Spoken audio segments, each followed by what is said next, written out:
上帝赐福你，很高兴能见到你。这是我的圣经，它定义我的生命，我从它领受应许和能力。今天我要领受上帝的话，我大胆宣告，我的心是精心敞开的，我将不再一样。奉耶稣的名，上帝赐福你。今天我要分享的是神圣的转折。生活中我们都会遭遇不顺遂，有艰难的挑战，经历失落，有人离开我们，我们感到很气馁，觉得失败了，因为没有成果。但上帝会使用不顺遂，使我们实现目标。看似是挫折，实则是神圣的转折。上帝的手带我们走出弯路，引领我们走向光明。但我们无法理解，弄不明白。机会之门关上了，为什么？有人说谎污蔑我，为什么？我的事业刚起步就发生疫情，为什么？我知道这看似不公平，感觉不太对，但为了走上正确的路，转弯是必要的，这是计划的一部分。没有弯路，你就不可能活出自己的命定。不明白这一点，就会很容易变得沮丧。你会为冷落你的那位同事而苦恼，为某人离开你而愤懑，为计划失败而感到气馁。但是如果你知道这是必须发生的，上帝在使用这些不顺遂，你以为的挫折，其实是神圣的转弯，那你就会持守平静。你会对上帝说，我不明白，感觉不对，但我信靠你，你在指引我的脚步，你知道什么对我最好。耶稣在橄榄山上时，他即将被捕，钉十字架，士兵们出现，犹大亲吻他的脸颊说，就是他。士兵们动手逮捕耶稣时，彼得说，不可以，这件事不该发生。于是他就拔刀割下士兵的耳朵，吃我一刀，不能带走我的弥赛亚。但耶稣被诬陷是不应该的事，他不应该被嘲笑，他被出卖也不应该。彼得用意良善，要拨乱反正，其他门徒也准备起来反抗。他们问主要不要反击，我们也带了刀。耶稣却对他们说，不要再抵抗。他的意思是，收刀入鞘吧，别再挣扎，这是你命定的一部分。你看不到这些不顺遂正导向美好的结果，这些不应该是实现目标的必要条件。没有经历背叛和拒绝，众人不接受他，耶稣就不会走上十字架，我们也不会得到救赎。这是上帝允许安排这一切发生，而不是仇敌。我也很想承诺你尊崇上帝，让他居首位，就一直会经历恩惠，提升好运，但这不是事实。上帝会使用不顺遂，会有延误、挫折，会有你不理解的事。就像彼得一样，你很想抗争，你会生气，变得沮丧。上帝，你在哪里？上帝却对你说，收刀入鞘吧，停止与环境抗争，别再为这些事而沮丧。上帝仍然掌管万有，因为这些不顺遂正在引导你走向对的路。你得走过弯路，才能看到上帝为你所预备的。太多人受限于环境，为什么他们离开我？为什么贷款没过？为什么没有晋升？有个很好的办法，别抗拒，顺着走。的确不好受，会令人痛苦，但若不是引导你走向光明，上帝就不会允许。这是神圣的转折。这些不顺遂不是敌人，有时那是上帝在成就你的命定。要面对这些不顺，就要有更高更长远的眼光，把每个拦阻看成敌人，就会心烦意乱，想要报复，无法接受事实，你就会陷在其中。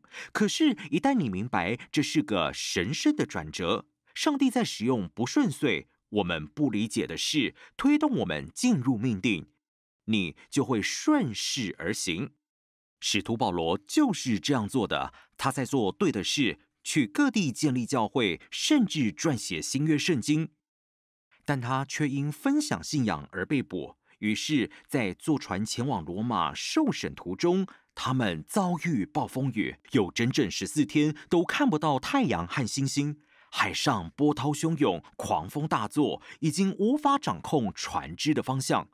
但上帝曾应许保罗，他将见到凯撒。此时，船长还有船员都已经放弃了，他们把货物扔到海里，想让船可以浮起来。保罗却告诉他们不用担心，他们不会丧命。圣经记载，船长降下风帆，任船随着大风大浪起伏，跟着流水飘荡。我知道有疾病引证时要领受医治，但有些风暴不需要抵抗，你得收起你的风帆，别再按自己的方式行事，试图补救，这是神圣的转折。当你抗拒风暴，就是抗拒上帝的旨意，不会成功的。你看不到不顺遂，暴风雨正在引导你走向对的路，将你带到上帝要你去的地方。有时麻烦事反而会帮助你，让你更加的靠近你的目的地。后来船撞上了礁石，保罗和船上的人都游到附近的小岛，岛上有住着原住民。保罗向他们传福音，有些人信了主。保罗为病人祷告，他们就痊愈了。这不是运气不好，而是神圣的转折。上帝允许暴风雨临到，是为了把保罗带去那个岛上。与其抗拒环境，不如留意身边有哪些人。你能够去祝福谁？你能够鼓励谁？为谁祷告？帮助谁？也许那场风暴是上帝要把你摆在一个地方去影响别人。何不放下刀剑？不要一直抗拒各种的逆境，与其抵抗它，不如顺势而为。上帝所允许的事，最终都能为你带来益处。上帝能扭转局面，使要害你的变成好事。希望大家明白，许多事并非出于仇敌，上帝会使用不顺遂推动我们进入命定。把每个挫折、每个背叛、负面的事都看成敌人，就会活得很沮丧。不懂为何上帝让它发生，怀疑自己做错了，或者就像保罗，你在上帝完美的旨意中，但你正在神圣的转折中。约瑟10几岁时，上帝给他异梦，有一天他将成为领袖，有辉煌成就。但是后来呢？机会来了，贵人出现了，升职了。没有，哥哥们嫉妒他，把他丢进坑里。背叛是坏事，他被卖为奴隶，卖到遥远的埃及，语言又不通，都是坏事。后来他努力工作，尽心尽力，主人的妻子却撒谎诬陷他，他被关进监狱，都是坏事。但有一天晚上，埃及王法老做了个梦，他百思不解。有人告诉他，有个囚犯约瑟会解梦。圣经记载，他们很快就把约瑟带入王宫。经过一连串坏事，现在他要去见当时最有权势的人，他为法老解梦。法老惊为天人，就任命约瑟为全埃及的宰相，一人之下，万人之上。请注意，不顺遂如何引向对的方向，缺少一个环节，他就进不了王宫。若他没有受背叛，兄弟们不嫉妒他，事情就不会成功。若他没有被卖为奴隶，主母没有诬陷他，同样不会发生。为了到达命定，所有的不顺遂都是必要的。或许你生命中也有不顺遂，有人失去信用，疫情使你受挫，你一直努力的梦想却没有进展。但或许你就跟约瑟一样，上帝在规划你的人生时，并没有不小心弄错了什么。这些都是神圣的转折，你仍然在上帝的掌心上。但在转折，在不顺遂中，你做了什么，将决定你是否能走出来，还是留在原地。若约瑟苦读，沮丧地对上帝说：“我不敢相信你答应过我的，为何让哥哥们这样对我？”若他试图报复，就不会走上他的命定。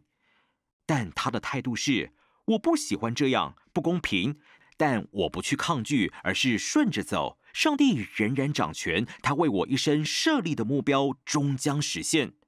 你是在抗拒，还是顺着行？你是否拔出刀来，想让人理解，努力解决问题，操纵局面，为摆脱不顺遂而疲惫，试试不同的方法，收刀入鞘，不再抵抗，顺势而为。风暴正在领你走向命定。若他会拦阻你，上帝就不会允许发生。若那个离开的人可以拦阻你的命定，那么他们比上帝更强大。如果背叛、失望、关闭的门能阻止你达成目标，那么他就比上帝更大。这些都是坏事。我不是说这不伤人，我知道不好受，但你要明白他在引导你的路。那不是偶然，是有策略的。那不是出于仇敌，而是上帝在引导你进入奇妙的未来。后来约瑟对哥哥们说，从前你们的意思是要害我，但上帝的意思是好的，要保全多人的性命。意思就是上帝刻意把我放在这个位置。我们以为上帝总是慢仇敌一拍，他要苦苦追赶仇敌。怎么一回事？约瑟被出卖了，哥哥们把他扔进坑里，该怎么办？你说保罗在暴风雨中差点丧命，他不是要去罗马吗？不好了，耶稣被逮捕了。好像所有的警报都在响，上帝不得不四处救援。不，上帝早就知道了。很多事我们认为是仇敌做的，其实是上帝推动我们进入命定。他使用坏事使我们受益。当我们没有以正确心态面对不顺，信靠上帝，知道他掌管万有，就会感到沮丧。要有新的视角，转折并非偶然，而是上帝的安排。别再抵挡，要顺着走；别再抗拒，要放下你的刀。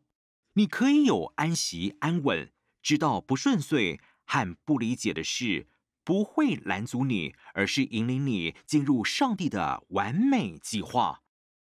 我开始牧会几年后，教会快速的增长，我们需要更大的聚会场地。我们在高速公路旁发现一块很大的地，离其他教会大约2英里。我和地主谈了，他说这块地卖了20多年都没有人出价。我想是上帝把这块地留给了我们。地主说，我们拟定合约时，你们可以先画图，然后再做土壤取样，不用太赶。几个月后，我们去办过户，他们的秘书却出来说，很抱歉，地主在昨晚已经把地卖给别人了。我不敢相信。他说话不算数，我好失望，一定是魔鬼夺走了我们的地。但几个月后，我们找到一块更理想的地，有更多的停车空间。新的高速公路正在兴建，我明白了为什么没买到之前的那块地。但我们要去买下这块地时，同样的事又发生了，地主又卖给了别人。我很气馁，我不明白。我不得不做我鼓励大家做的事。我说，上帝，在这些失望里面，我要顺势而为。我知道这些紧闭的门表示你有更好的，所以我要收起船帆，让风把我们吹向你要我们去的地方。6个月后，一位朋友打电话来，我们已经很久没联络。他告诉我，休斯顿火箭队要搬出康博中心，市政府打算出售场地。我一听到这消息，内心开始悸动。因着上帝的恩典，一切水到渠成。3年后，我们就搬进来了。很多时候，我们的计划没马上成功，是因为它们太小了。上帝为你安排的未来是更大、更好、更宝贵的，超乎想象。不要一直抗拒，有时逆境是命定完全展开的条件。第一个人没守信用是不应该，第二个人又卖给别人也是不应该。但在这件事上，2个不应该促成了一件美事，这都是出于上帝。于是我不再责怪第一个地主，因为他是上帝手中的一枚棋子，他拒绝我们，因他不能推翻上帝的旨意。第二组人也是，上帝想要那扇门关上，这不是拒绝，而是保护我们，使我们不错过上帝制定的最佳计划。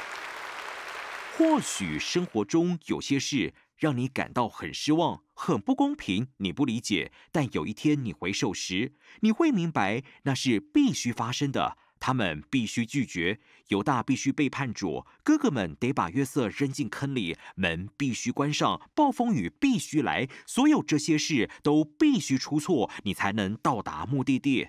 这不仅是转折，而是神圣的转折，是上帝的手在指引你。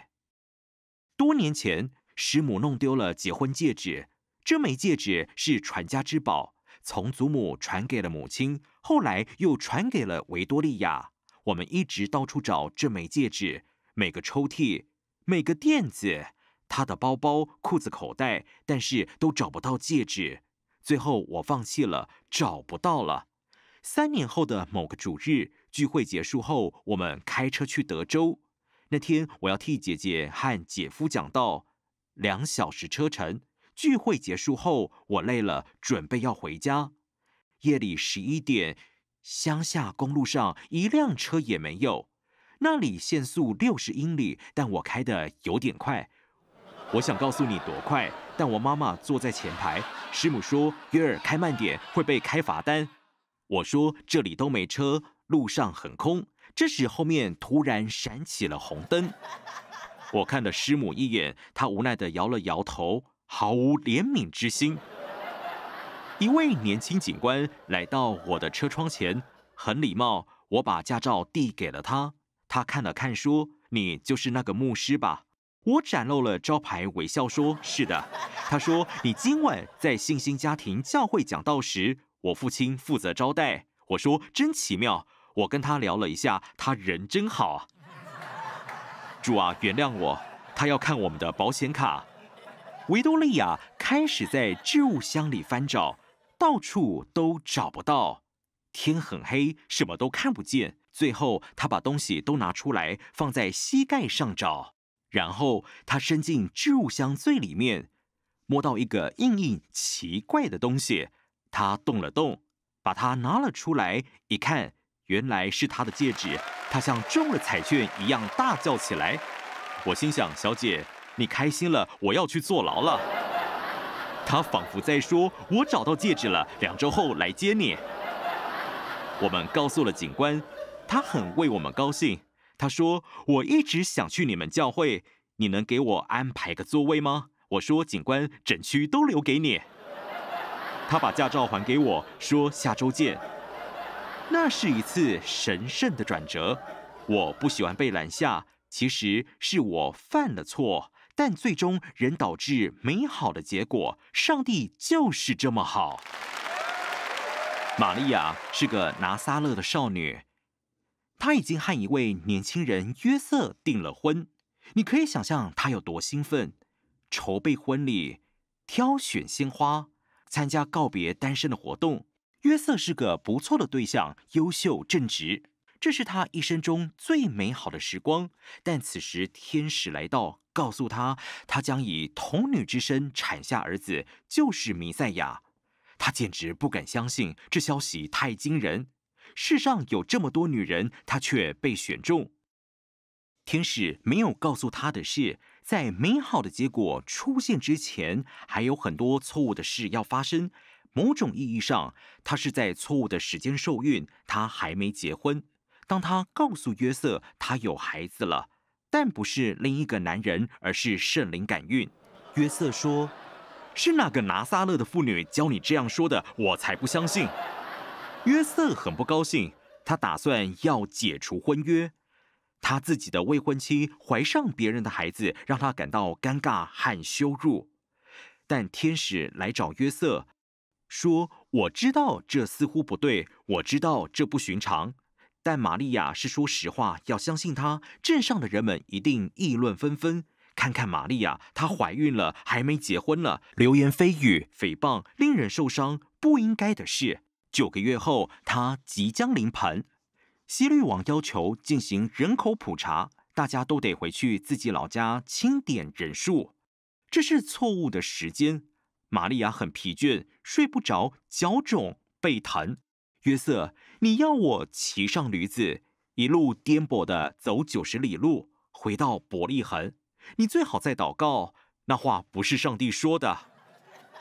深夜，他们到了伯利恒，约瑟找到旅馆，准备要住宿，老板却说：“抱歉，客满了，没空房间了。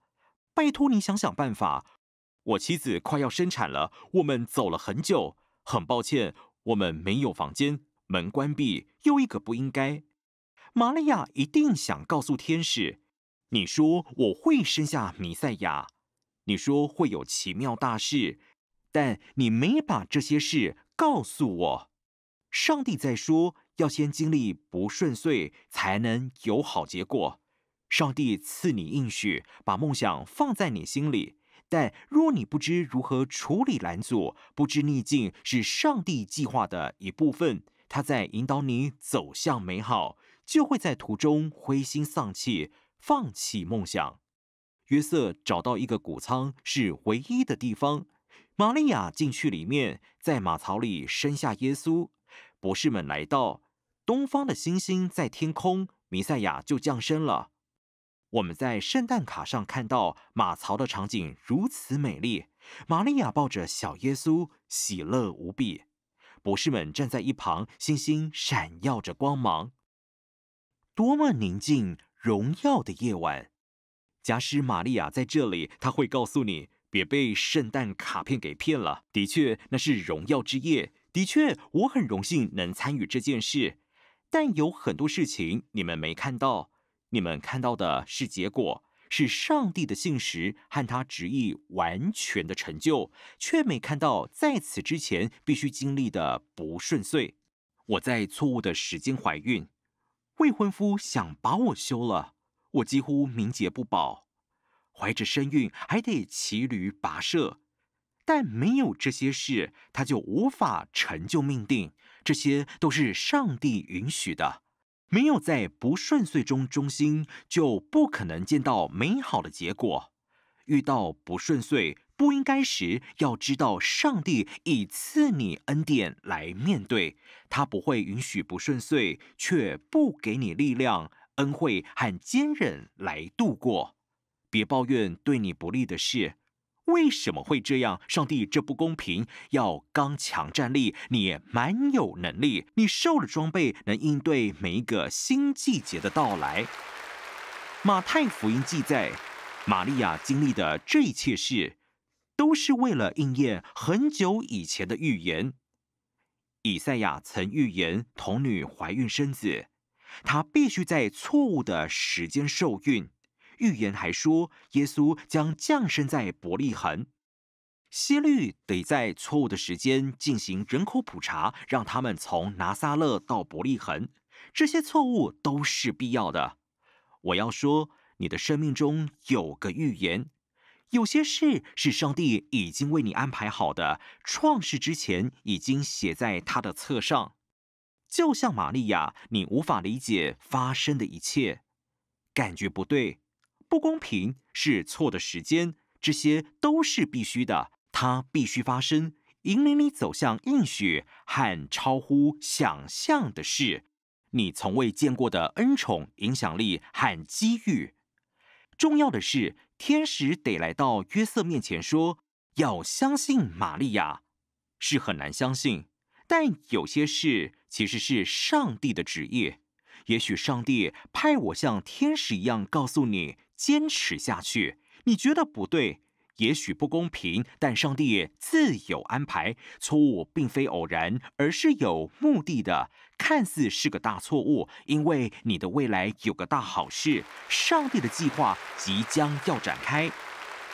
你要尽本分，不要抗争，顺其自然，放下刀剑，停止抵抗，让风把你吹到上帝的心意里，他掌管一切。